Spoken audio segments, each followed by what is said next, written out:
Hello friends, welcome back to my channel. So as I was saying before, we're going to talk a little bit about adaptive music today. So it's that time of year, all of my fellow teachers, music tutors, and education specialists. Welcome to August. We're getting ready to go ahead and start working on all of our lesson plans and all of our ideas for the school year.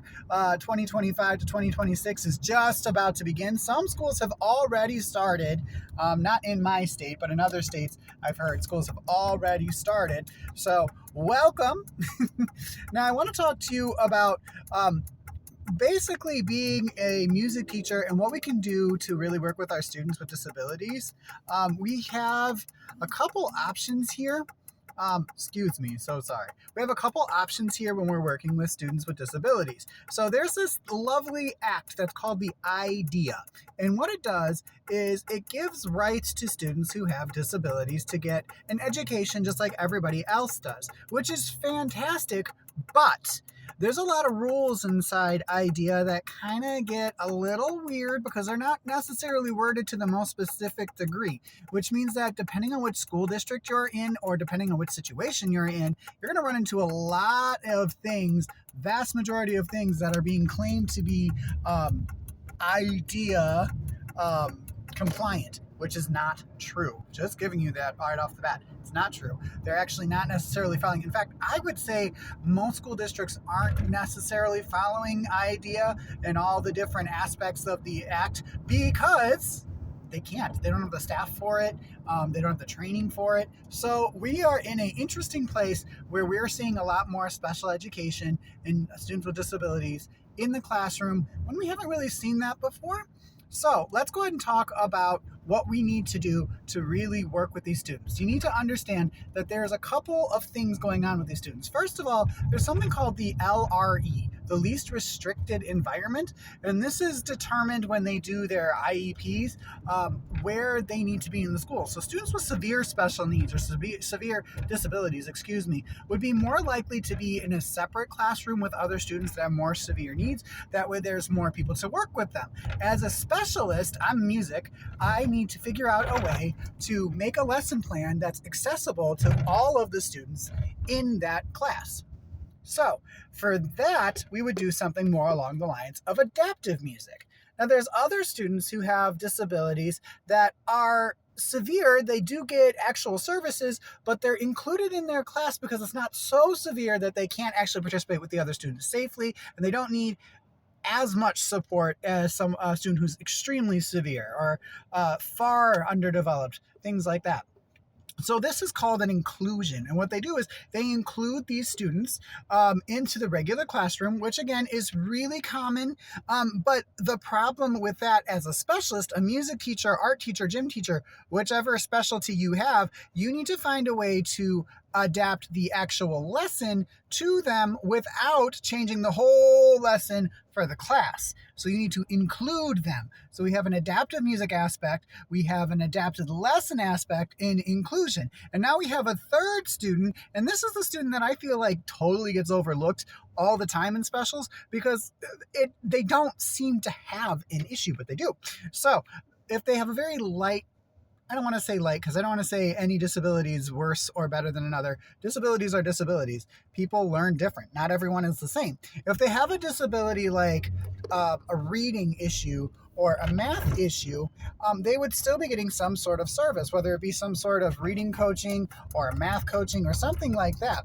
But these students wouldn't necessarily be covered by an IEP or necessarily have to follow the LRE rules, but they kind of get lost in the cracks. So what I would suggest for something like that is to do some cross-teaching. That's where we take our actual time as a music teacher or whatever kind of teacher you are to go ahead and add some academics to what we're teaching. So what does that mean for all of this stuff? And what am I saying?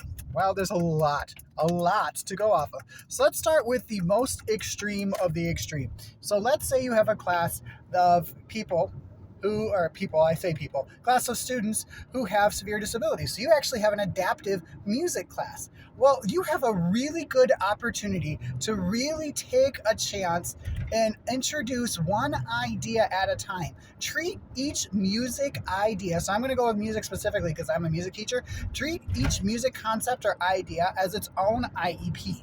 So my individualized education plan, or IEP, for my music class that might be considered more adaptive music because we have all students who have severe special needs and need a lot of support, would be something as simple as I can keep a beat.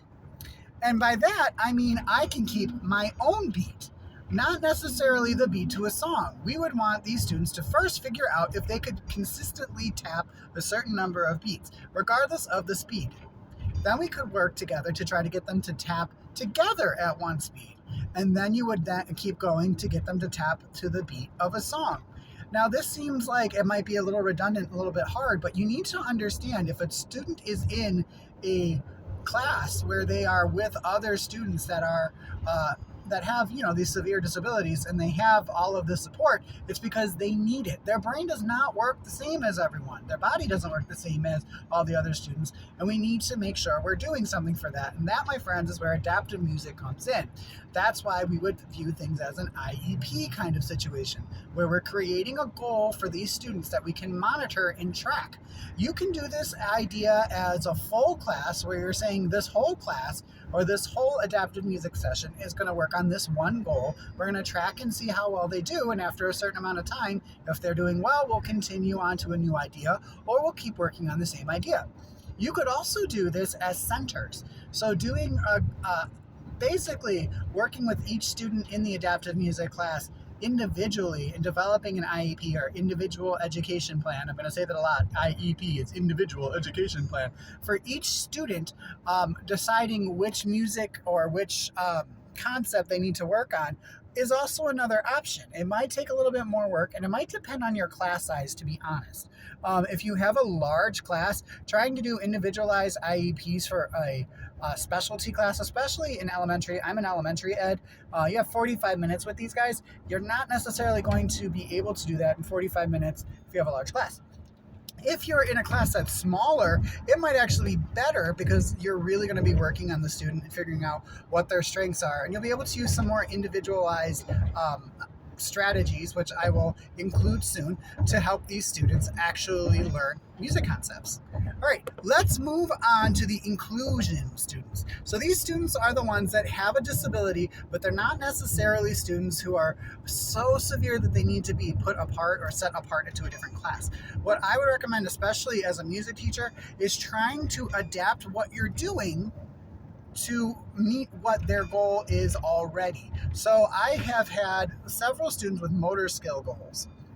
And what I like to do is to try to find a way for them to participate that would access their motor skill goal. So if I'm trying to teach a song to the class and this student's goal, let me back up. If I'm trying to teach a song to the class where there's drumming per se, and this student's goal is I can use a pincer grasp.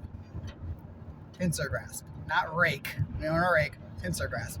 I might actually grab a mallet and a chime for them. They would have to pinch the mallet and tap the chime instead of letting them hit the drum with their hand. Now, why would I do that? Or why would I do that instead of giving them a drumstick?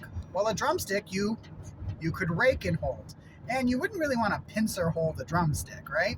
So I would use this IEP to find a way to adapt my lesson to include the student in his class or her class. That way they are included doing the same amount of work, working on the same idea, but in a way that pertains to them.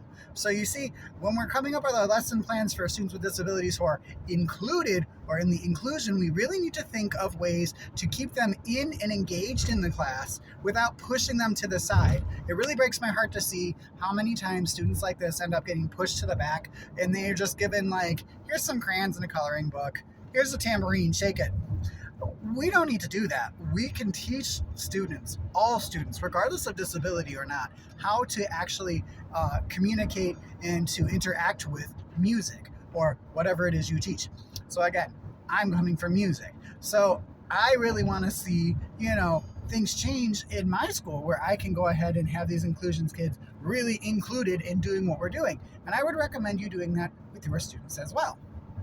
So, last set of students are my dear friends. I love them, who have these disabilities that aren't necessarily something that show up in a physical sense. They show up in a more academic sense that we don't get to see. So again, I'm in elementary school music, so I don't necessarily get to see the reading scores or the math scores or anything like that. So I am kind of out of the loop when it comes to these kind of students.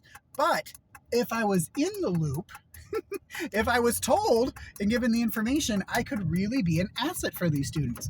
So I'm talking about students that might have a reading disability where they're having a hard time decoding words. So I know these are a lot of education terms. Decoding just means that getting the sounds of each letter in the word and then actually finding the whole word together. So that's what that means, decoding, figuring out the word. Or they have some sort of dyslexia. They might have some problem with math. We can do all of these things through a simple cross-teaching exercise. A lot of times people don't know, or I don't want to say people don't know, but a lot of teachers don't think to do cross-teaching because, well, let's be real. I have a class for 45 minutes. Why should I do a writing assignment, a reading assignment, a math assignment? Well, here's the thing.